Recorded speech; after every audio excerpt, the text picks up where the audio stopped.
Assalamualaikum warahmatullahi wabarakatuh.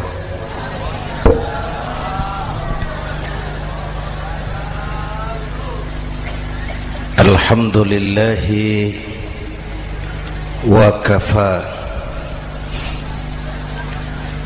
wassalatu wassalamu ala sayyidina Muhammadin al-Mustafa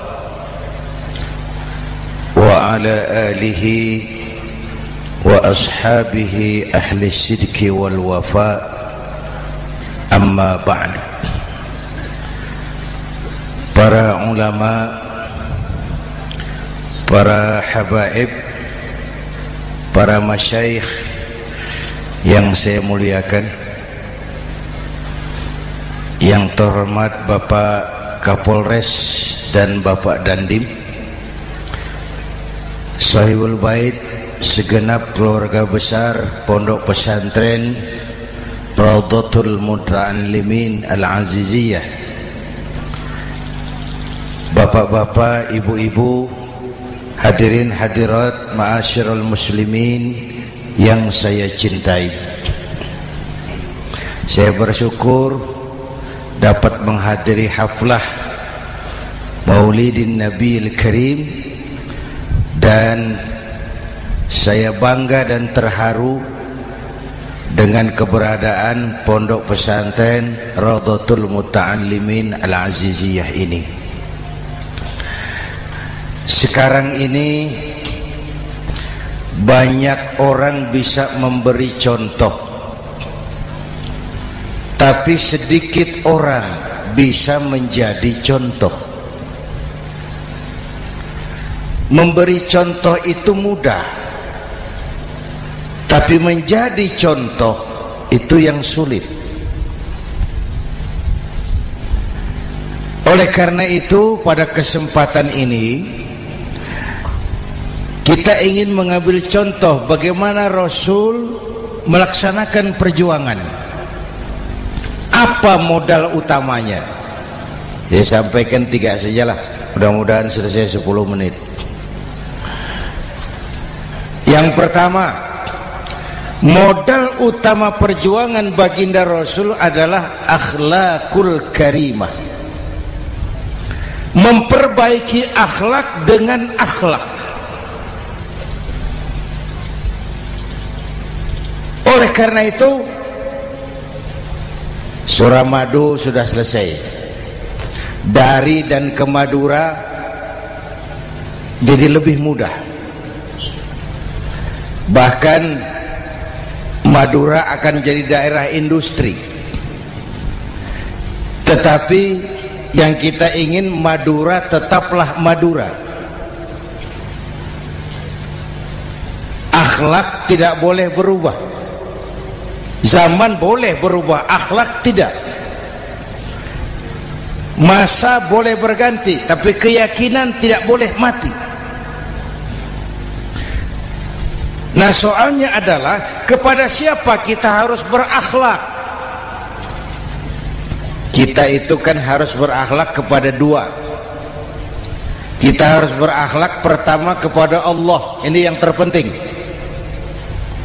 13 tahun Rasul berjuang di Mekah hanya memperbaiki akhlak kepada Allah, menanamkan tauhid, meluruskan akidah, membangun keyakinan. 13 tahun di Mekah itu.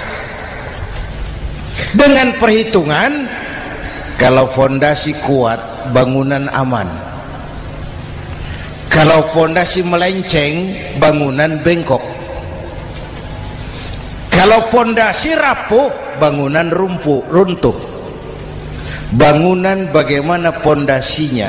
Orang hidup bagaimana imannya? Kekuasaan dan jabatan baru ada manfaatnya kalau dipegang tangan orang beriman. Kalau tidak, yang muncul Fir'aun. Harta baru terasa manfaatnya kalau dipegang tangan orang beriman. Itulah sebabnya bangsa kita ini bukan cuma perlu orang pintar, kita perlu orang benar.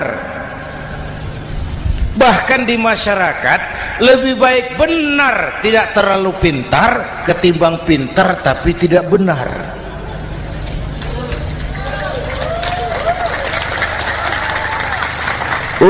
Kalau sudah pintar tidak benar, rusak rakyat itu Pak. Disuruh ngurus beras malah nimbun beras. Ya, disuruh ngurus laut jadi bajak laut.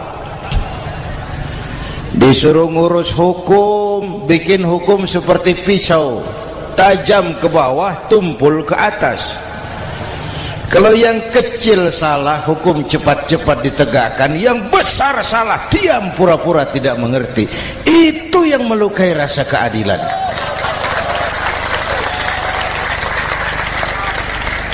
Mulai dari akhlak kepada Allah. Bagaimana cara berakhlak kepada Allah? Caranya dua. Pertama, jangan menyekutukannya dengan sesuatu pun. Yang kedua, jangan menyembah kecuali hanya kepadanya. Itu akhlak kepada Allah. Konsisten, disiplin. Saya bersaksi tiada Tuhan selain Allah, maka saya tidak akan menyembah kecuali hanya kepada Allah. Saya tidak akan takut kecuali hanya kepada Allah.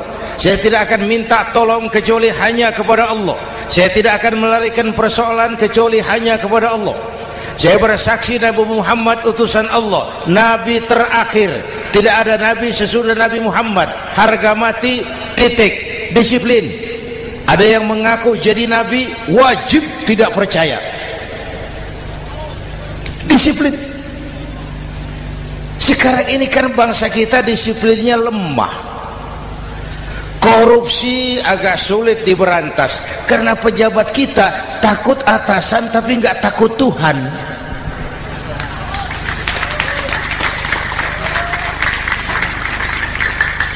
Itu sama dengan anak muda naik sepeda motor ngebut, lampu merah jalan terus, di stop sama polisi. Break. Iya Pak. Minggir. Siap. SIM ada Pak. SNK ada Pak. Tahu kau lampunya merah? Tahu Pak. Kenapa lewat terus? Saya nggak tahu, ada bapak. Itu disiplin kita. Tenang benar jawabnya, kayak orang nggak salah itu.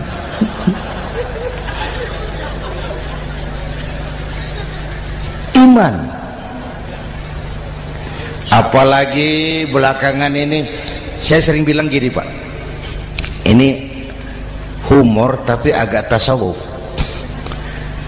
Orang yang paling tenang hidupnya itu tukang parkir. Coba lihat tukang parkir, walaupun mobil banyak, mereknya bagus-bagus, tidak pernah sombong. Tenang ini, tenang. Nanti mobil pergi satu demi satu, habis sama sekali, dia tidak sedih. Tenang. Mobil banyak tidak sombong, mobil habis tidak sedih. Apa rahasianya? Ternyata, nih tasawufnya di sini. Tukang parkir tidak merasa memiliki, tapi merasa dititipi. Itu. Siapa saja yang merasa memiliki, bersiaplah kehilangan, dan itu menyakitkan. Tapi kalau merasa dititipi, jabatan, harta, anak, istri, semua titipan, hiduplah seperti tukang parkir. Pertama, titipan tidak boleh bikin kita sombong. Dititipi kok sombong, tidak pantas ya. Pak Zainuddin titip mobil ya, silakan. Yang punya mobil pergi, saya petatang peteteng. Tidak pantas dititipi kok sombong.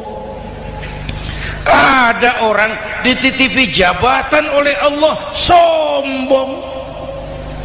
Dititipi sombong. Ada enggak pejabat sombong? Ada. Namanya Fir'aun. Itu pejabat-pejabat sombong anak buah Fir'aun semua. Dititipi harta oleh Allah, jadi orang kaya sombong, sama tetangga tidak mau kenal orang lain, kecil semua, jalan tidak injak tanah. kuntilanak. Yang kedua penting, titipan harus dijaga baik-baik. Kalau tidak, yang nitip marah. Yang nitip marah. Pak, titip sepeda motor, silakan. Waktu diambil sepeda motor, kaca spion pecah, knalpot hilang, bemper hancur. Marah enggak yang nitip? Marah. Saya kan titip, kenapa enggak dijaga baik-baik? Dititipi harta oleh Allah jadi orang kaya supaya bangun pesantren, bela yatim, santuni yang lemah. Pelitnya 17 setan. Yang nitip marah. Dititipi jabatan oleh Allah isinya korupsi saja, yang nitip marah. Nah, saya mau kasih lihat sekarang. Allah titip Indonesia. Allah titip Indonesia. Hai rakyat, ini Indonesia, aku titip, kata Allah. Sebentar, ada meja mau naik. Silakan, Mas. Iklan.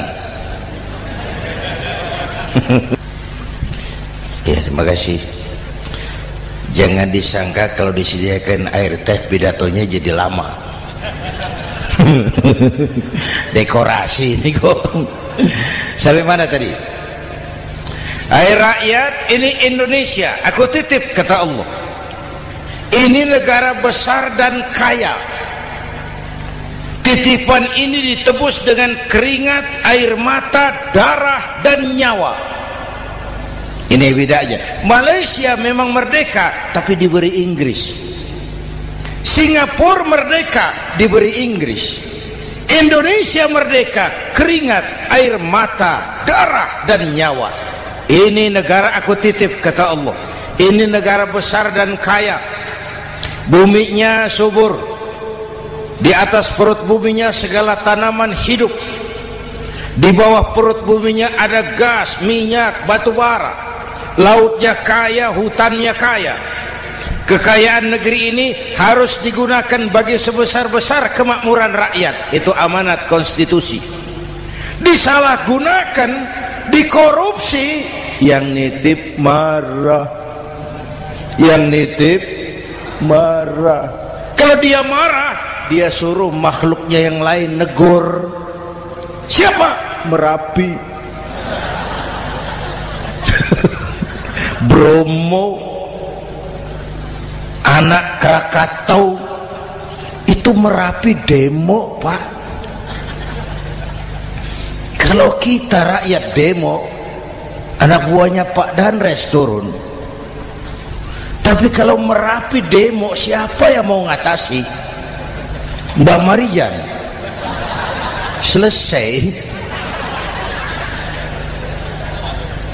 Sekarang Mbah Marijan sudah kumpul sama Mbah Surip di alam barzah. Dia sudah ketemu dia. Kata Mbah Surip, tenang Mbah Marijan, tak gendong, aman sudah. Aman sudah. Saya mau bilang Merapi itu makhluk, Krakatau itu makhluk, Bromo itu makhluk. Tidak mungkin makhluk bergerak dengan sendirinya, pastilah ada yang menggerakkan. Maka baik-baiklah sama yang bikin angin supaya bertiupnya sesuai keperluan. Baik-baik dengan yang bikin air supaya datangnya sesuai kebutuhan.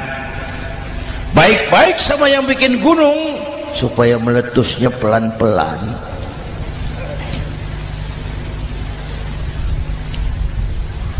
Bapak Ibu hadirin yang saya hormati, menjaga titipan. Jangan menyembah kecuali hanya kepadanya. Jangan menyekutukannya dengan sesuatu pun. Ayo, saya ngobrol kita. Bapak Ibu hadirin yang hadir di sini ini, kita ini semua hamba Allah apa bukan? Hamba Allah. Kata siapa? Kata kita.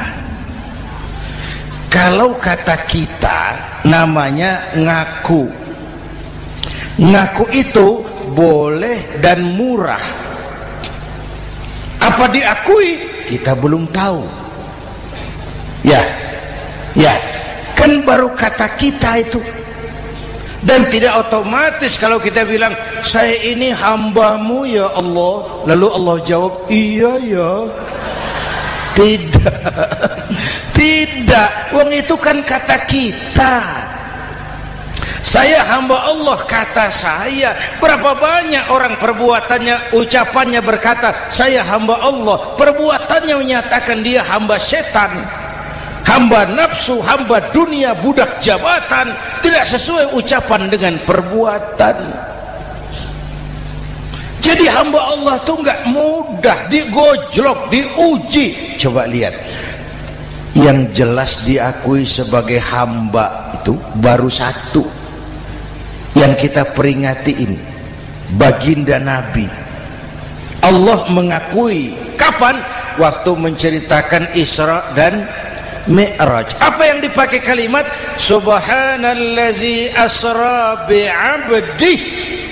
Maha suci Allah yang telah menjalankan hambanya. Hambanya. Muhammad itu hambaku, aku jalankan dia. Allah mengakui. Kapan kalimat ini turun? Setelah Nabi digojlok, ditempa, digembleng, diuji, difitnah, dicaci maki, dilontari kotoran unta, sahabat-sahabatnya dibantai. Lolos, Muhammad betul-betul hambaku. Ayo Isra Muhammad. Subhanallazi asra bi'abdi, hambaku. Jadi kalau mau jadi hamba Allah ya diuji, digojlok, digembleng. Nah, mari kita lihat kehambaan baginda Nabi. Orang yang paling bersih hatinya Rasulullah. Orang yang paling baik akhlaknya Rasulullah. Orang yang dosanya sudah mendapat jaminan ampun Rasulullah. Tapi Rasulullah kalau sholat malam bengkak kakinya karena rajin sujud. Hati bersih, akhlak terbaik, dosa sudah diampuni. Tapi kalau sholat malam kakinya bengkak karena rajin sujud. Saya tahu di sini juga banyak yang kakinya bengkak. Cuma urusannya apa, itu urusan masing-masing. Pada tingkat seperti itu Rasulullah, saya perlu Allah, saya perlu Allah, saya perlu Allah. Yang 100 tahun kita bangun selesai oleh gempa 3 menit. Ya, yang 100 tahun kita bangun ternyata selesai oleh gempa 3 menit. Kita perlu Allah, kita perlu Allah. Makanya musibah itu kan kalau menimpa orang baik-baik namanya ujian. Kalau menimpa orang setengah baik itu paru-paru yang bikin malaikat bingung. Sholat rajin, maksiat tekun, baca Quran mau, fitnah orang hobi, ngaji nyolong jalan terus. Untung di sini nggak ada yang begitu. Di Jakarta banyak. Di sini insya Allah sama. Jakarta. Orang separuh-separuh seperti itu kalau dapat musibah itu namanya teguran, bukan ujian. Kenapa ditegur? Lalai. Nah, kalau orang jahat dapat musibah itu namanya persekot. Uang muka tanda jadi. Kontannya nanti di akhirat. Kalau diuji bukan saja harus sabar tapi harus lulus. Kalau ditegur, introspeksi, perbaiki yang kurang, kurangi yang memang berlebihan. Bertali-tali, bersambung-sambung musibah ini, dan musibah kalau datang tidak pernah memilih, tidak pernah memilih. Bapak Ibu hadirin yang saya muliakan, jadi mari yang pertama jaga akhlak kita kepada Allah. Jangan menyekutukannya dengan sesuatu pun, jangan menyembah kecuali hanya kepadanya. Sekarang kan musim entertain, orang pandai membangun pencitraan, orang pinter bikin bungkusan. Sekarang ini kiai sama dukun tipis bedanya. Bener Pak, pemburu hantu pakai sorban, pakai gamis, nanti kiai pakai helm. Atribut sudah kacau sekarang ini, siapa pakai apa, siapa mau jadi apa, ndak jelas. Sementara masyarakat kita memang agak kutil, kurang teliti, cepat heran, gampang kagum. Pernah terjadi suatu saat tabrakan di jalan, keras sekali, korban jatuh berlumur darah, dikerubungi orang banyak. Datang wartawan mau ambil gambar dari dekat, sulit, banyak sekali orang ngerubung. Dia cari akal, tolong saya dikasih jalan ke dekat korban. Orang menoleh semua, saudara siapa? Saya bapaknya korban, katanya. Dia mengaku bapaknya korban, ya orang minggir semua. Minggir, ada bapaknya korban. Orang minggir semua, dia maju ke depan korban. Sampai di depan korban pucat mukanya itu wartawan. Kenapa? Yang ketabrak anak monyet, Pak. Dia sudah ngaku bapaknya korban.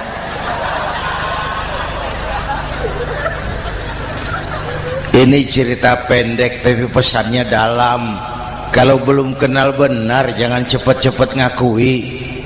Ya, rakyat harus cerdas sekarang ini. Emas pasti kuning, benar itu? Apa semua yang kuning pasti emas? udah cerdas lah itu, Hati-hati, ini jangan pencitraan. Orang pandai bikin bungkusan.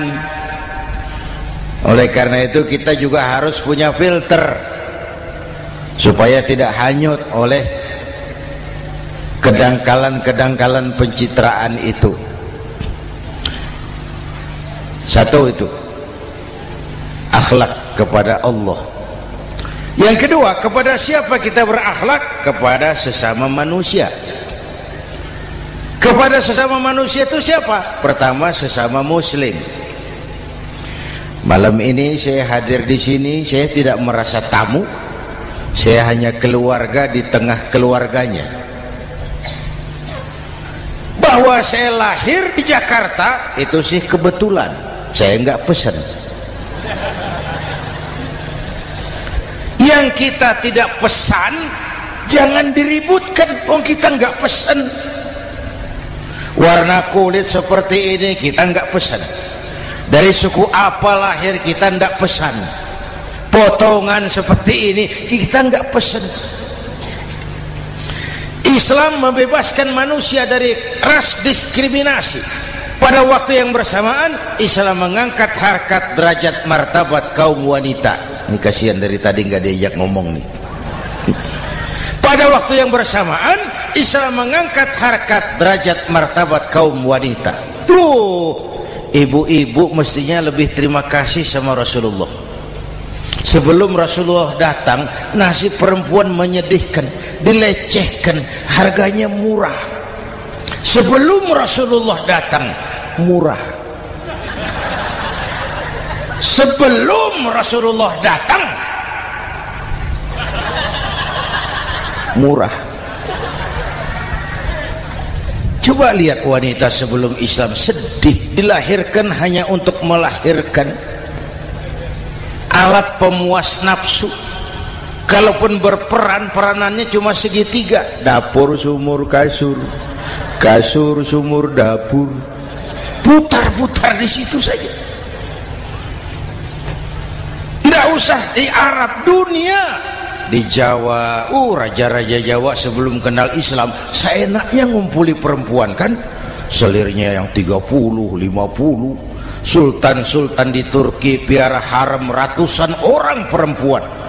Kaisar terakhir dinasti Ming Cina bangun istana 1000 kamar, istrinya 1000. Innalillahi wa inna. Itu saya coba pikir, raja kalau istrinya 1000, kapan pakai kolor itu raja?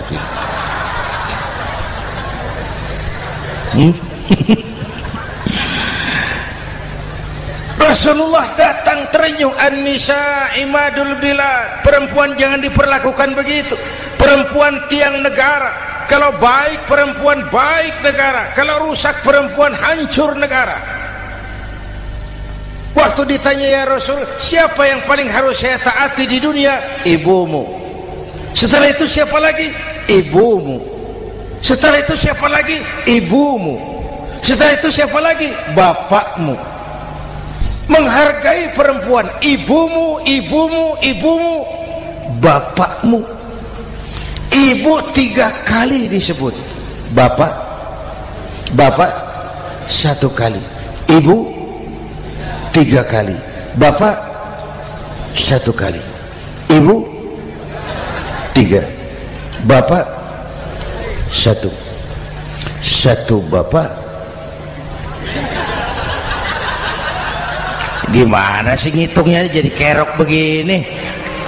Salah ngitungnya, salah.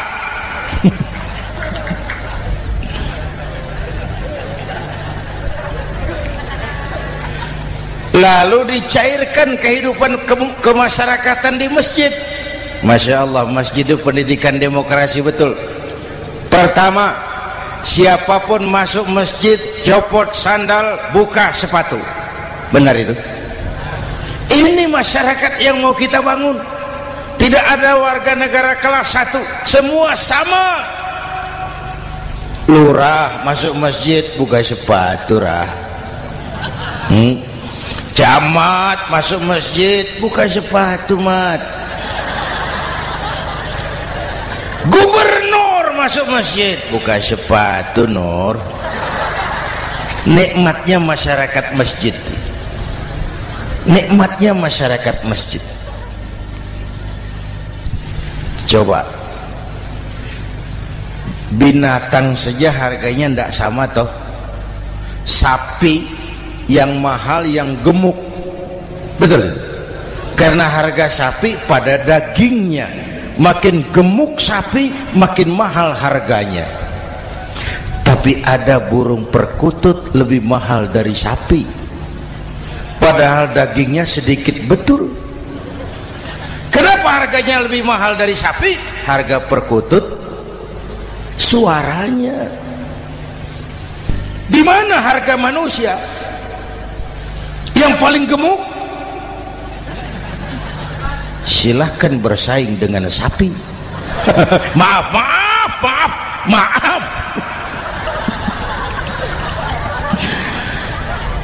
Inna akramakum indallah atqakum. Masyarakat masjid sudah coba sandal, buka sepatu, sudah masuk ke dalam sholat berjamaah. Kalau sudah ke dalam sholat berjamaah, tidak pernah kita usil dari mana orang datang. Yang penting kemana dia menghadap. Itu masyarakat masjid. Dari mana kamu? Dari kidul, Pak, madhab ngulon. Kamu dari mana? Dari lor, Pak, madhab ngulon. Kamu dari mana? Dari kulon, madhab ngulon juga. Ini kan konsep Bhinneka Tunggal Ika. Dari manapun orang datang, apapun warna kulitnya, dari suku apapun ia dilahirkan, kalau akidahnya sama, itu saudara kita. Lalu sholat berjamaah. Apa itu? Hidup bermasyarakat, berbangsa dan bernegara. Harus ada imam, harus ada makmum. Kenapa? Ini saya harus agak hati-hati, pakai sarung angin ini. Apa tadi ngomong apa saya? Sholat berjamaah, bermasyarakat, berbangsa dan bernegara. Ada imam, ada makmum. Siapa makmum? Kita ini rakyat. Siapa imam? Para pemimpin negara. Apa bedanya? Imam harus dipilih. Makmum nggak usah. Coba baca kitab fikih yang setebal apapun, nggak ada bab pemilihan makmum. Nggak usah, makmum nggak usah dipilih. Orang buta boleh jadi makmum, orang bisu boleh jadi makmum, tukang mabuk boleh jadi makmum, tapi tidak tiap orang boleh jadi imam. Imam harus dipilih. Siapa yang jadi imam? Pertama, a'lamuhum, orang yang paling alim di kampungmu angkat jadi imam. Yang paling alim, bukan yang paling tua. Yang paling alim, tahu urusan, punya konsep, punya visi dan misi, mengerti negara ini mesti dibawa kemana, jalan keluarnya apa, angkat jadi imam. Pak, ada dua orang Pak, alimnya sama, yang mana yang dipilih? Kalau ada dua orang alimnya sama, kata Nabi, afsahuhum, yang lebih fasih lidahnya. Apa artinya fasih? Nyambung sama rakyat, tahu apa yang dimaui rakyat, nyambung. Tidak sah orang fasih bermakmum kepada imam cedal.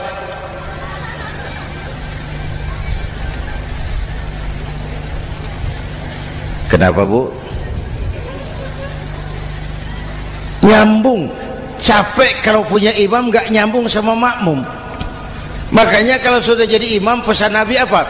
Idza amma ahadukumun nasa falyukhaffif. Kalau kamu jadi imam, ringankan sholat kamu, jangan terlalu panjang. Itu makmum tidak sama kekuatannya. Ada yang tua renta, diri saja sudah gemetar. Ada makmum yang punya darah tinggi, kalau sujud lama kepalanya sakit. Ada makmum yang sudah janji habis sholat mau terima uang. Jangan kalau sudah jadi imam di kota, sholat isya berjamaah, rakaat pertama selesai Fatihah, Yasin, bubar makmum itu.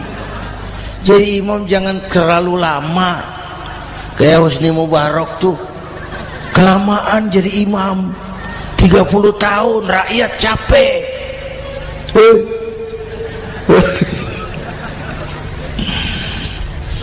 Bapak Ibu hadirin yang saya hormati, nah masyarakat Islam ini loyal, taat, setia. Kapan? Kalau imamnya benar.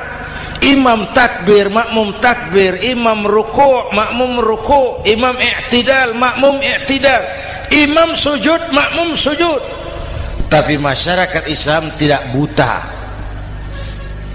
Imam keliru, makmum wajib menegur. Ya. Bagaimana negurnya? Mestinya ruku', imam sujud. Wah, keliru ini. Subhanallah, kan gitu. Itu aturan main.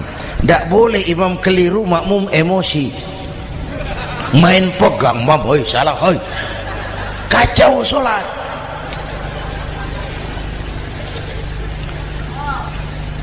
Imam buang angin,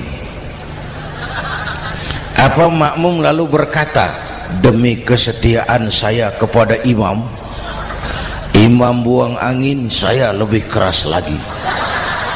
Goblok. Iyyaka na'budu wa iyyaka nasta'in. Sampai situ imam buang angin, minggir. Tidak usah ribut. Yang di belakang satu orang maju ke depan, lanjutkan pekerjaan imam. Yang penting imam tahu diri, buang angin, minggir. Ini negara rusak karena imam sudah buang angin. Tenang aja, kayak orang nggak salah gitu loh.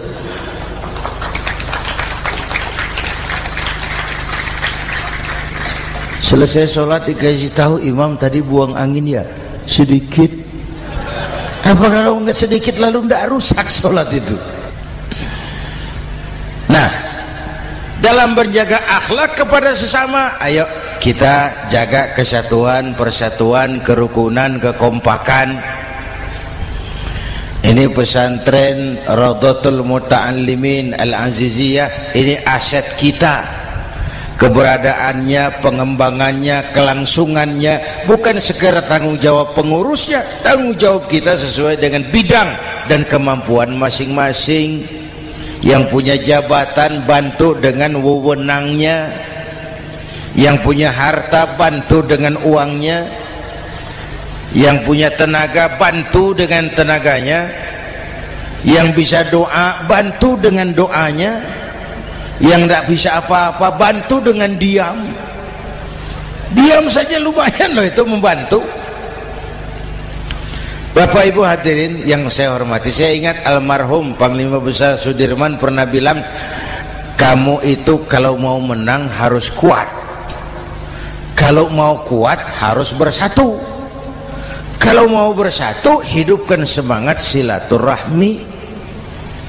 Mau menang harus kuat, mau kuat harus bersatu, mau bersatu hidupkan silaturahmi.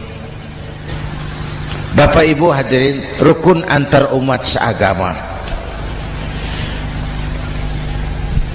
Beda pendapat boleh, marah jangan. Kalau di Jakarta kan sekarang lagi musim apa itu wahabi yang bid'ah, sedikit bid'ah itu. Saya sih bilang yang suka tahlil bagus, terusin. Yang nggak suka tahlil nggak apa-apa, tapi jangan mencaci maki yang suka tahlil. Orang yang mabuk masih banyak kok yang tahlil dicaci maki. Kita nih seperti orang kurang kerjaan. Waktu guru saya Hadratul Mukarram Ki Haji Dr. Idham Khalid wafat, saya ajak orang baca Fatihah. Selesai, saya lagi duduk di belakang, seorang pengusaha nemui saya, Kiai, kenapa? Saya coba ingin kepastian. Apa? Orang yang sudah mati dibacakan Fatihah itu, apa pahalanya sampai? Saya bilang gini, Mas, kamu kalau nggak percaya mati aja dulu. Saya bacain Fatihah, tunggu di sono.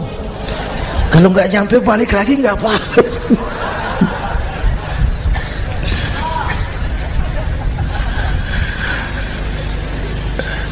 Depan rumah saya itu ada masjid, Pak, pakai beduk seperti itu.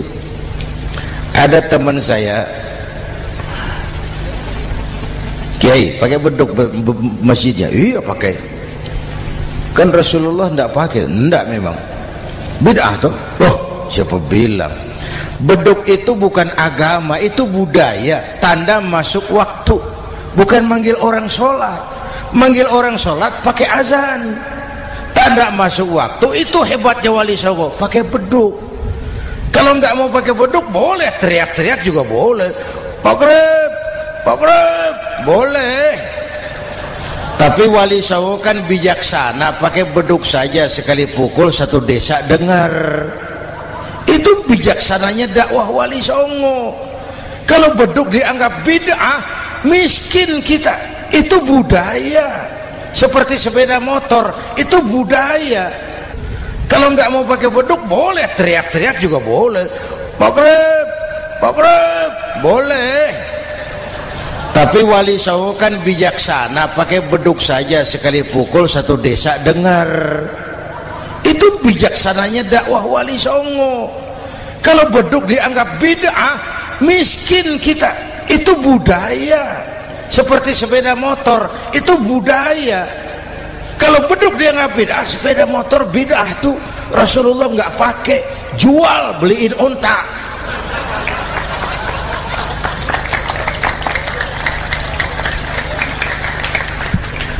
Ayo cari persamaan, jangan memperbesar perbedaan. Hormati pendapat orang kalau pendapat kita juga ingin dihormati. Kasus Ahmadiyah meledak lagi di Cikesik, Banten. Lalu pendekar-pendekar HAM menganggap itu tirani, mengganggu kebebasan beragama. Dia lupa bahwa Ahmadiyah masalahnya bukan kebebasan beragama, tapi penodaan terhadap agama. Kalau kebebasan beragama sih umat Islam welcome. Orang mau Hindu, mau Buddha, mau Kristen bebas memilih agamanya masing-masing. Tapi ini kan Ahmadiyah lain, ngakunya Islam tapi ada nabi lagi sesudah Nabi Muhammad, namanya Mirza Ghulam Ahmad, asal dari India. Saudara hadirin yang saya hormati, ini yang prinsip penodaan terhadap agama. Kalau nggak ngaku Islam nggak masalah. Supaya mau aman caranya cuma dua, Ahmadiyah jadi agama sendiri, karena Malaysia sudah melarang, Brunei sudah, Rabitoh Alam Islami menyatakan aliran sesat, Saudi Arabia melarang pengikut Ahmadiyah pergi bikin haji, dia dianggap non muslim. Cuma memang pemerintah kita nggak tegas. Kalau dari dulu dinyatakan dilarang, nggak akan ada lagi kasus-kasus seperti itu.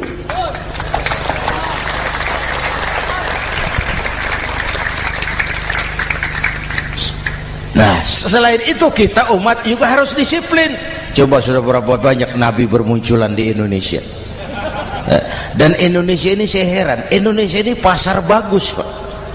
Kalau ada nabi, ada aja pengikutnya, saya heran tuh. Indonesia ini pasar bagus. Ada Ahmad Musaddiq Al-Qiyadah, jadi nabi. Konsultan bulu tangkis jadi nabi. Dapat wahyunya di Bogor. Ditangkap polisi 4 tahun. Muncul lagi di Bandung, namanya Sayuti, tukang cukur, ngaku dapat wahyu jadi nabi, ditangkap polisi lagi 2 tahun. Di Malang Ustadz Roy, ya sebenarnya petinju, dia masuk Islam, mu'alaf, belajar Islam tidak pakai guru, diutak-atik ayat Quran. Sholat kita harus mengerti artinya, maka sholat boleh pakai bahasa masing-masing. Ramai masjid, 2 tahun penjara. Di Jakarta muncul lagi Lia Edan, ngaku Jibril, ditangkap juga oleh polisi. Kita salut sama polisi kita lah, bukan cuma teroris, Jibril ditangkap Pak Kapolres. Saya bilang sama teman-teman polisi, untung dia ngaku Jibril, Pak. Coba kalau dia ngaku Israel, lebih gawat itu.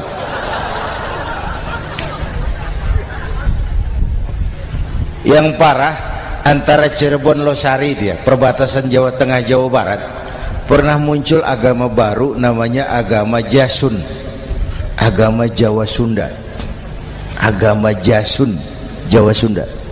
Yang jadi nabi Tugimin. La haula wala quwata. Saya bilang ini jangan jadi nabi, jadi kiai juga nggak angker ini. Al Mukarram Bapak Kiai Tugimin, nggak enak. Yang lebih ndak enak selawatannya loh itu. Kalau kita kan tadi nikmat tuh, ya Habibi ya Muhammad, nikmat rasanya itu. Coba ganti sama yang tadi, wah enggak, ya Habibi ya Tugimin, nggak enak itu.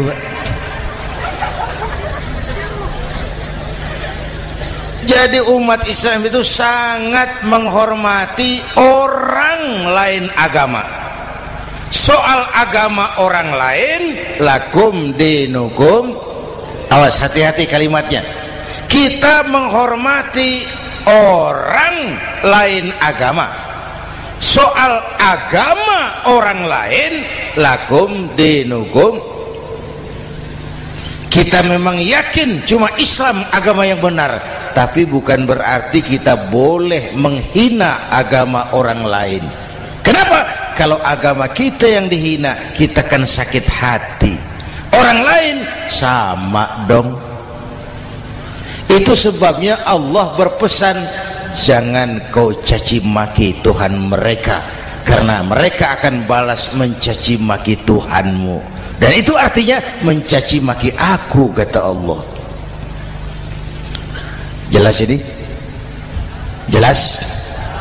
Justru karena umat Islam mayoritas di Indonesia, maka kerukunan antar umat beragama terjaga dengan baik.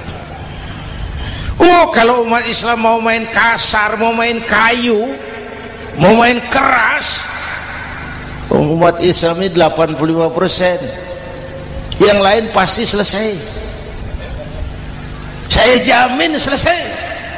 Tapi kan tidak, kita sadar betul ini negara Pancasila, kita sadar betul bahwa kita harus menghargai orang lain agama, menjaga kerukunan, rukun antar umat beragama. Yang ketiga, rukun antar umat beragama dengan pemerintah. Dulu kiai saya bilang, sultanun zulum khairum min fitnatin tadum. Pemerintah yang jelek pun sebenarnya masih lebih lumayan ketimbang tidak ada pemerintahan, kalau itu ukurannya. Coba umpama nanti Pak SBY sudah terlalu pusing, lalu pengumuman jam 000, seluruh rakyat Republik Indonesia saya umumkan mulai malam ini tepat jam 000 pemerintah bubar. Ayo bayangkan seperti apa kita tanpa pemerintah. Hukum rimba, yang kuat menekan yang lemah, yang kaya merampok yang miskin. Rumah saudara dirampok, lapor ke polisi, kata Kapolres, maaf polisi baru bubar. Hak asasi diinjak-injak, lapor ke pengadilan, pengadilan bubar. Masih ada pemerintah saja yang kuat suka menekan yang lemah, apalagi kalau tidak ada pemerintah. Karena itu ulama dan umara dua pilar utama. Kalau kuat keduanya, kuatlah masyarakat. Kalau rapuh keduanya, maka rapuhlah juga masyarakat. Bapak Ibu hadirin yang saya hormati, ini yang kedua, kita harus berakhlak kepada sesama. Yang ketiga, kepada siapa kita harus berakhlak? Kenapa? Iya, saya cuma lihat jam. Yang ketiga, kepada siapa kita harus berakhlak? Kita ini harus berakhlak kepada makhluk Allah yang lain di luar manusia. Kepada air kita harus berakhlak loh Pak. Saya dulu remaja ngaji fikih, kiai ngajar makruh buang air kecil di tanah yang berlubang. Saya protes, kenapa makruh kiai? Pertama, untuk kesehatan, siapa tahu di lubang yang kau kencingi ada gas beracun. Kalau tidak kiai, kalau tidak maka artinya kau harus melindungi binatang yang ada di dalam lubang. Siapa tahu di lubang yang kamu kencingi ada semut sedang rapat membahas masalah Mesir. Apa dosanya lalu mati dikencingi? Ini namanya rahmatan li semut.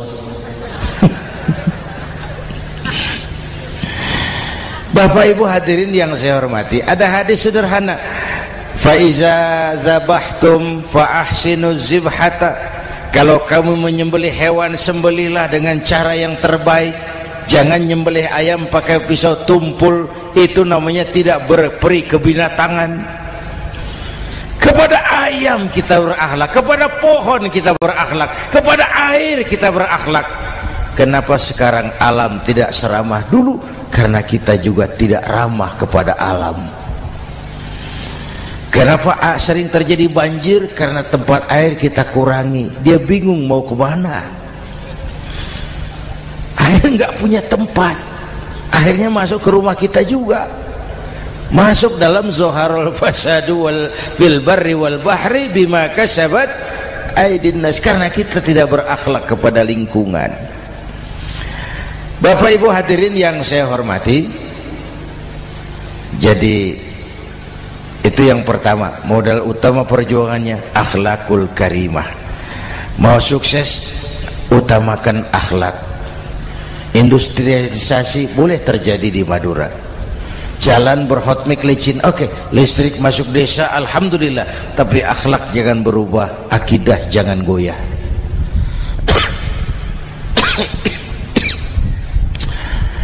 Teknologi tidak bahaya, yang bahaya orang yang menggunakannya.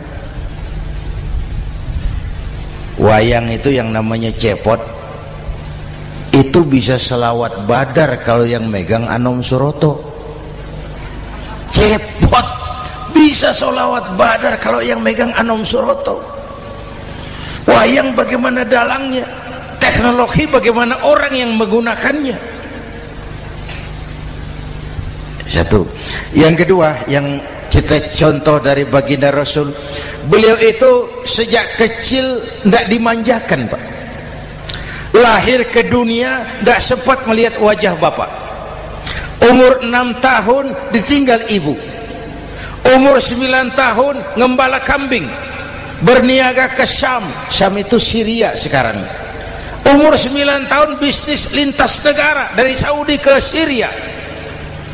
Remaja tidak dimanjakan, kerja keras, peras keringat, banting tulang, tidak ada pekerjaan halal yang hina. Lahir pribadi yang tegar, mental yang tahan banting, manusia yang tidak cengeng karena sejak kecil ditempa oleh kesulitan. Jadi gini, orang itu kalau biasa susah, ketemu susah, ndak kaget, Pak. Mentalnya kuat.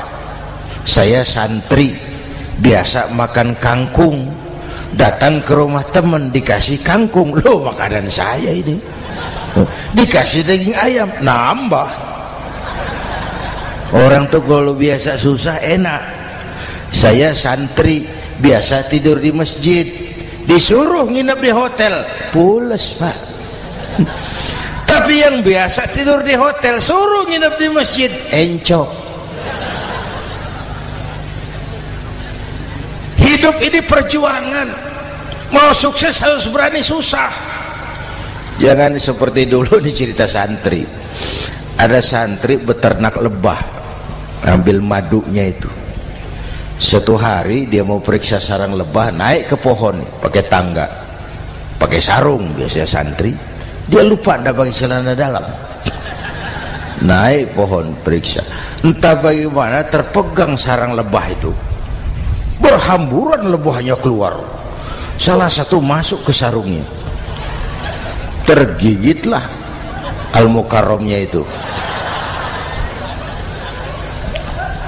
Dia menjerit, aduh, jatuh berguling ke bawah. Sudah lama jatuh, dia buka sarungnya, dia lihat bengkak. Karena bengkak kan jadi besar, senang juga dia. Dia berdoa, ya Allah, hilangkan sakitnya, biarlah bengkaknya. Ini kan, ini doa orang nggak konsekuen. Bengkak dan sakit itu paket. Mau bengkak ya harus berani sakit. Masa sakitnya bengkaknya mau, sakitnya nggak mau. Itu satu itu. Yang kedua, kita ini sering kalau punya cita-cita sering seperti rapat tikus. Satu hari sekelompok tikus rapat paripurna tikus untuk mengantisipasi bahaya kucing. Bagaimana supaya kucing itu jangan lagi mengganggu kita? Akhirnya ada yang mengusulkan begini, bagaimana kalau di leher kucing kita gantungkan lonceng, supaya kalau dia datang dari jauh suaranya sudah kedengaran dan kita bisa lari menyelamatkan diri. Wah, cerdas dia. Setuju, setuju semua. Setuju, setuju, setuju. Bagus. Nah, oke. Waktu pembicaraan dilanjutkan, tikus mana yang mau menggantungkan lonceng ke leher kucing? Rapat bubar. Setuju, akur. Iya, iya. Waktu kerja selesai. Bapak Ibu hadirin yang saya hormati, terutama anak-anak saya, para santri, remaja, pemuda. Hidup ini persaingan. Bapakmu tamat SD, nak, kau sarjana. Bapakmu cuma jadi RT, nak, kau camat. Bapakmu tukang tambal ban, kau harus punya pabrik ban. Anak saya pertama dulu, saya titip mondok di Tebuireng. Tahun pertama pulang saya kontrol, sini kau, apa hasilmu setahun di pesantren? Dia sodorkan saya sebuah piagam penghargaan juara lomba pidato di pondoknya. Saya heran, ini anak di rumah jarang ngomong, kok bisa jadi juara pidato? Saya tanya, kamu bisa pidato, apa yang dipidatoin? Dia bilang, kan kaset ayah dihafalin gitu. Ya saya ketawa juga, waktu itu dia masih anak-anak. Baiklah, tapi apa cita-citamu? Saya kepengen seperti ayah. Wah, kau ini salah. Kalau aku ayahmu di matamu, menurutmu hebat, mestinya kau 10, 100, 1000 kali lebih hebat dari orang-orang yang kau anggap hebat. Karena tantanganmu akan lebih berat dari tantangan yang aku hadapi sekarang. Kalau kau sama dengan aku, kau ditinggalkan zaman karena kau tidak mampu menjawab tantangan zamanmu. Bapak Ibu hadirin yang saya hormati, persaingan tajam, tantangan makin berat. Oleh karena itu diperlukan semangat yang dicontohkan Nabi. Kerja keras, peras keringat, banting tulang. Tidak ada pekerjaan halal yang hina. Sejak kecil ditempa oleh kesulitan. Asal jangan seperti saya tadi ngobrol sama teman-teman, sekarang ini di negara kita banyak politisi miskin negarawan. Pejabat-pejabat kadang-kadang kalau ngelihat rakyat tuh komentarnya nggak berpihak kepada rakyat. Saya ingat waktu Mentawai dihantam gempa, Nias hancur, infrastruktur hancur, rumah rakyat luluh lantak. Ketua DPR Pak Marzuki Ali bilang, bagaimana itu rakyat? Ya itu resikonya punya rumah di pinggir laut. Waduh, ini bukan komentar pemimpin, rakyat lagi susah kok dibilang kayak gitu. Saya prihatin dengan ucapan kayak gitu. Waktu cabai 100.000, di sini berapa sekarang? Sama ya. Waktu cabai mahal, ada pejabat bilang, rakyat suruh nanam cabai aja di halaman rumahnya. Ini kan gak solutif dan gak cerdas. Cabai naik, rakyat suruh nanam cabai. Nanti beras naik, rakyat suruh nanam padi. Yang saya khawatir kalau telur mahal, apa rakyat suruh betelur gitu? Ini kan gak cerdas dan gak solutif. Bapak Ibu hadirin yang saya hormati, apalagi tadi sudah saya bilang di awal, kita ini bangsa yang ditempa oleh kesulitan. Mau merdeka saja dengan keringat, air mata, darah dan nyawa. Kita tidak boleh cengeng menghadapi kesulitan ini. Tegar, tahan uji, tahan banting, dan seterusnya. Itu hal yang kedua. Yang ketiga, terakhir, Rasulullah itu sosok yang ibadahnya luar biasa. Tadi sudah saya jelaskan sebagian. Ibadahnya luar biasa. Ayo kita bantu keamanan negeri kita ini. Dengan apa? Istighfar. Wa ma kana Allahu mu'adzibahum wa hum yastaghfirun. Allah tidak akan turunkan bencana selagi di tengah mereka masih banyak orang-orang yang istighfar. Rasulullah yang dosanya sudah diampuni sehari 100 kali istighfar. Ayo kita ngobrol ini. Pak, saya ini Zainuddin ini, kalau mengharap masuk surga dengan amal yang saya kerjakan sendiri, rasa-rasanya tipis harapan. Bener. Sholat saya berapa banyak saya tahu. Sedekah saya berapa duit saya tahu. Dosa saya berapa banyak saya tahu. Lalu saya baca sejarah. Nabi Adam dosanya 1, makan buah khuldi, dikeluarkan dari surga. Nabi Adam dosanya 1, dikeluarin. Kita dosanya banyak, kepengen masuk. Ini enggak nyambung ini. Nabi Adam dosanya 1, dikeluarin dari surga. Kita dosanya banyak, kepengen masuk. Enggak nyambung. Apa yang bikin saya besar hati? Apa yang bikin saya optimis? Ada dua, Pak. Pertama yang disebut rahmat Allah, yang kedua disebut syafaat Rasulullah. Dua itu, Pak. Oh, kalau kita ini insya Allah nanti sampai ke surga, amin, amin. Kalau kita ini sampai ke surga, Pak, saya jamin itu bukan karena amal kita, itu karena rahmatnya Allah. Ndaklah seberapa banyak sih amalan kita mau menggapai surga. Kalau bukan karena rahmatnya Allah, sulit sampai ke sana. Hei manusia, dosamu besar, tapi lihat rahmatku lebih besar. Hei manusia, salahmu banyak, tapi ampunanku lebih banyak. Kau nangis di hadapanku, aku senyum melihatmu. Kau berjalan menujuku, aku berlari menyambutmu. Istighfarnya sehari 100. Lalu ada hadis qudsi, inni la ahammu bi'adzabi ibadi. Kadang-kadang aku pengen turunkan azab bencana kepada manusia, tapi ketika aku melihat 3 perkara, murkaku surut, bencana aku tarik kembali. Coba perhatikan hadis kursi ini. Allah mau marah hendak jadi, bencana ditarik, musibah diangkat. Kenapa? Ada yang meredam murka Allah. Allah enggak jadi marah. Siapa? Pertama, suyukhan rukka. Aku lihat orang-orang tua tengah malam sujud sambil berlinang air mata, nangis di hadapan Allah.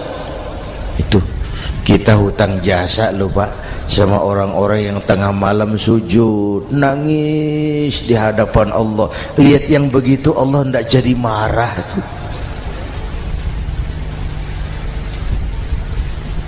Saya tahu bapak-bapak ini, ibu-ibu kan suaminya sering bangun tengah malam ya Bu, kencing. Bikin bingung malaikat. Sudah mau ditulis tahajud, kencing doang. Kata malaikat, sialan, hampir salah tulis.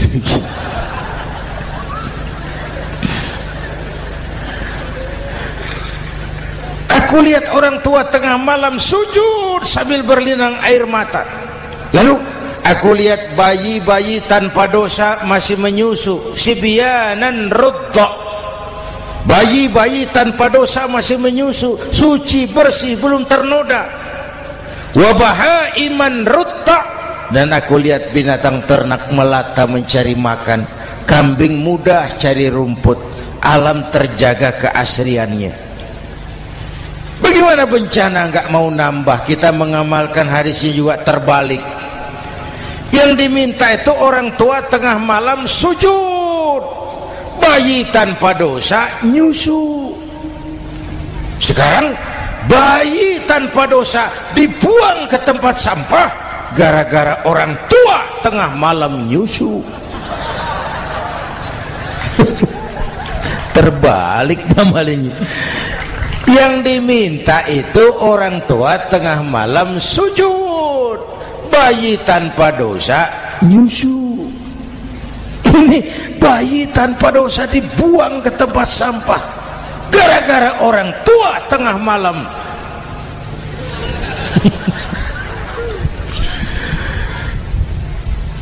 Bapak Ibu hadirin yang saya hormati, rahmat Allah kita perlu. Yang kedua, syafaat Rasulullah. Mari saya cerita syafaat sedikit. Ini sudah jam 00:05 ya. Ini kalau hitungan Indonesia ini sudah ganti hari, Pak. Jadi inilah ceramah terpanjang di dunia. Bayangkan saya pidato dari hari Selasa sampai hari Rabu.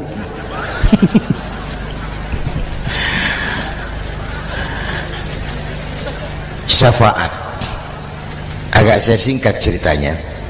Nanti itu Pak, setelah alam ini hancur sehancur-hancurnya, bumi gempa, gunung meletus, air laut tumpah ke darat, halilintar menyambar, planet-planet bertabrakan, semua yang hidup mati bareng tanpa persiapan, termasuk malaikat. Malaikat mati, yang tinggal cuma Allah sendirian. Yang lain hancur semua, tinggal Allah sendirian. Allah patroli, berseru-seru, limanil mulkul yaum, ahai, siapa penguasa hari ini? Mana Fir'aun yang ngaku Tuhan, nongol kalau memang Tuhan. Mana Abrahat, mana Namrus, mana itu Benito Mussolini, mana itu Adolf Hitler, mana itu Hosni Mubarak. Penguasa-penguasa yang ngaku berkuasa, nol kalau memang penguasa. Gak ada yang jawab, Pak, semua sudah rebah. Allah lalu berkata, la ilaha illa ana. Ternyata tidak ada Tuhan lain selain aku. Allah sombong waktu itu. Kalau Allah sombong itu pantas. Hadis qudsi mengajarkan al-kibriya'u libasi, sombong itu pakaianku, kata Allah. Cuma aku yang pantas pakai. Kamu manusia nggak pantas pakai pakaianku, kebesaran. Pakaian Allah mau dipakai, sombong itu pakaian Allah, cuma Allah yang pantas pakai. Nanti itu yang pertama dihidupkan bukan kita, malaikat dihidupkan lebih dulu. Tiupan pertama, malaikat hidup semua, diatur panitia akhirat. Yang nyambut tamu siapa, yang pimpin marawis siapa. Malik siap, sediakan neraka. Aku mau bakar itu bajingan tengik yang waktu di dunia nggak mau sujud, jauh dari ulama, tinggal di masyarakat jadi biang kerok, sama yatim kejam. Sediakan neraka. Baik. Ridwan, iya, sediakan surga. Aku mau balas hamba-hambaku yang waktu di dunia rajin sujud, dekat dan cinta kepada ulama, santun kepada yatim, suka menolong orang yang memerlukan pertolongan. Baik. Jibril, Mikail, iya, ke surga. Untuk apa ya Rabb? Ambil kendaraan bernama Buraq, turun ke alam, cari di mana kubur kekasihku Muhammad, bangunkan dari kuburnya, bawa ke surga. Turun Jibril dan Mikail, cari kubur Nabi. Wong alam sudah hancur-hancuran, jangan cari kuburan, cari bangkalan aja nggak ketemu. Bingung dua-dua. Jibril, sebelah mana kubur Nabi? Nggak tahu Mikail. Lalu dua-duanya sujud mohon pertolongan Allah. Dengan izin Allah terbuka kubur Nabi. Allahumma sholli alaihi wa ala alihi. Bangun dari tidur seperti orang bangun dari kubur seperti orang bangun tidur. Nabi mengusap mata, menoleh ke kanan Jibril, menoleh ke kiri Mikail. Lalu tanya, ayu yaumin hadza ya Jibril? Ini hari apa Jibril? Ini hari apa? Hadza ma wa'ada ar-Rahman. Ini hari yang dijanjikan Allah Muhammad. Ini kiamat. Kiamat Jibril? Kiamat. Jibril, kalau memang ini hari kiamat, aina ummati? Umat saya mana Jibril? Umat saya mana? Allah karim. Belum pernah saya lihat di dunia ada satu pemimpin yang begini besar cintanya kepada umatnya seperti baginda Rasul. Dari dunia sampai akhirat beliau cinta kita. Dari dunia sampai akhirat beliau bela kita. Bangun dari kubur, tahu hari sudah kiamat, yang pertama ditanya, aina ummati? Umat saya mana Jibril? Kita yang ditanya. Kalau saya yang pertama dibangkitkan dari kubur, lain pertanyaannya. Ini hari apa Jibril? Kiamat Zainuddin. Oh, bini saya mana Jibril? Nabi enggak tanya Khadijah wala Fatimah wala Aisyah, aina ummati, umat saya mana Jibril? Umatmu? Iya, kau manusia pertama yang dibangunkan dari kubur, yang lain masih dikubur. Oh, lalu kita ke surga Muhammad, perintah Allah, perintah Allah. Sampai di surga seperti orang tidak betah Nabi itu, resah, gelisah, mondar mandir, mukanya murung. Yang punya surga kan negur, Muhammad, labbaik ya Rabb. Tidak enak di surga ya? Enak. Kok kamu seperti orang nggak kerasan gitu, resah, gelisah? Kenapa? Saya teringat umat saya ya Allah. Umat saya bagaimana nasibnya? Iya, saya sudah enak di DPR. Salah. Saya sudah enak di surga, gaji cukup, kursi empuk, dapat mobil dinas. Nggak. Umat saya yang waktu kampanye kepanasan itu gimana nasibnya itu?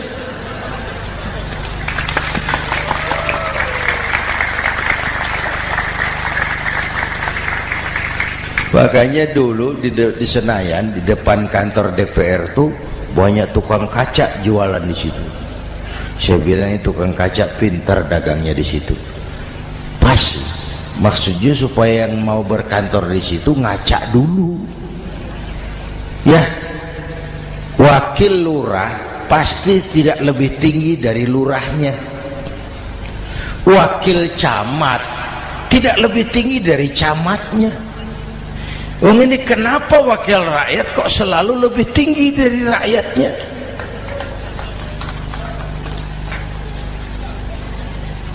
Kan yang memberikan mandat kita rakyat. Kemerdekaan bertujuan mengantarkan rakyat ke gerbang kesejahteraan, lalu rakyat mempercayai tugas itu kepada pemerintah dan wakilnya di DPR. Saya percayakan kamu mengantarkan rakyat ke gerbang kesejahteraan. Itu amanat Undang-Undang Dasar. Biasanya yang diantarkan sampainya lebih dulu biasanya. Yang diantar sampai lebih dulu, yang mengantar nyusul, namanya ngantar belakangan. Ini lebih cepat wakil rakyatnya makmur daripada rakyatnya. Yang mau ngantar makmurnya lebih dulu dari yang mau diantar. Yang diantar kelelerahan di jalanan, yang mengantar udah sampai. Jadi bagaimana Muhammad? Saya minta izin mau keluar, tengok saya punya umat. Oke, saya potong ceritanya. Saat manusia dibangkitkan dari kuburnya masing-masing, Masya Allah, Masya Allah, saya nggak sanggup bayangkan jumlah manusia yang hidup di muka bumi sekarang kan 6 miliar. Cina berdua, India 2,5 miliar. Cina 1,5 miliar, India 1 miliar rakyatnya. Berdua sudah 2,5 miliar. Itu kalau kencing bareng banjir besar. Bayangkan manusia dari awal sampai akhir berapa puluh miliar kumpul di padang mahsyar. Subhanallah. Sibuk, panik, bingung mau disidang di hadapan Allah. Sebagian kumpul di pojokan berunding, kita mau disidangi. Terus ayolah kita cari bantuan. Kemana? Adnan Buyung. Begini. Kita ini kan anak cucu Nabi Adam. Pantas dong kita minta tolong sama beliau. Yuk, setuju. Berangkat cari Nabi Adam. Ya Adam, anta abal bashar. Adam, tuan datuknya manusia. Kami cucu kamu, anak turunan kamu mau disidang. Tolong kami Adam, tolong. Kata Nabi Adam, Quraisy mas, rombongan Jawa aku naik mumet lagi sama Nabi Nuh saja. Nuh bilang tidak bisa, saya juga punya masalah, pernah minta obat ditenggelamkan. Ibrahim barangkali, semua Nabi hand up, angkat tangan. Dikala itu yauma la yanfa'u malun wala banun, di mana harta tidak ada lagi artinya, anak-anak tak jadi beban, tiap orang sibuk dengan urusannya sendiri-sendiri. Saat itu ada satu pemimpin, Allahumma salli alaihi wa ala alihi, diizinkan Allah. Dikala semua nabi yang lain angkat tangan hand up, beliau malah ummati ana laha, ta'ali ummati, ta'ali ummati, umatku sini, umatku sini. Beliau memanggil-manggil umatnya. Yang bagaimana yang dipanggil? Ada hadis, inna ummati ya'tuna yaumal qiyamah ghurran muhajjalin min atharil wudu. Umatku besok di akhirat datang menghadap Allah dengan muka bersinar-sinar karena sering wudu. Sering wudu kan sering sujud. Masa cuma wudu tapi enggak sujud? Itu nanti ndak usah mengaku Rasul yang panggil, sini umatku. Tapi kalau muka enggak pernah wudu, enggak pernah sujud, merangkak di depan Nabi, saya umatmu ya Rasul. Kata Nabi, umat saya enggak ada yang kumbal gini. Dikala itu beliau berkenan memberikan syafaat. Syafaat itu saudara-saudara, saya pakai sarung, sobek sedikit, syafaat itu nambeli itu loh. Salat saya kurang sedikit, sedekah saya campur riak sedikit, puasa saya tidak ikhlas sedikit, ditutup dengan syafaat. Saya mau dagang, perlu modal 20 juta, saya punya uang 15 juta, yang 5 juta syafaat. Jadi harus ada modal. Kalau sholat tidak pernah, sedekah tidak pernah, lalu syafaatnya dari mana? Yang dapat tambelan itu yang punya sarung bolong, punya sarung sobek, ditambal dengan syafaat. Lah kalau tidak ada sarung, apa yang mau ditambal? Ya. Nah, mudah-mudahan kita semua mendapat rahmat Allah dan mendapat syafaatnya Rasulullah Sallallahu Alaihi Wasallam. Bapak Ibu hadirin, sudah 7:30 lewat 4 jam. Saya pun kangen, tapi hari sudah larut. Insya Allah lain kesempatan kita jumpa lagi. Terima kasih kepada Al-Mukarramun, para ulama, para habaib, pengasuh pesantren Raudhatul Muta'allimin Al-Aziziyah, dan semua yang hadir. Mudah-mudahan yang saya sampaikan ada manfaatnya. Usikum wa iyaya bitaqwallah. Aqulu qawli hadza fa astaghfirullahal azim li wa lakum. Wassalamu alaikum warahmatullahi wabarakatuh.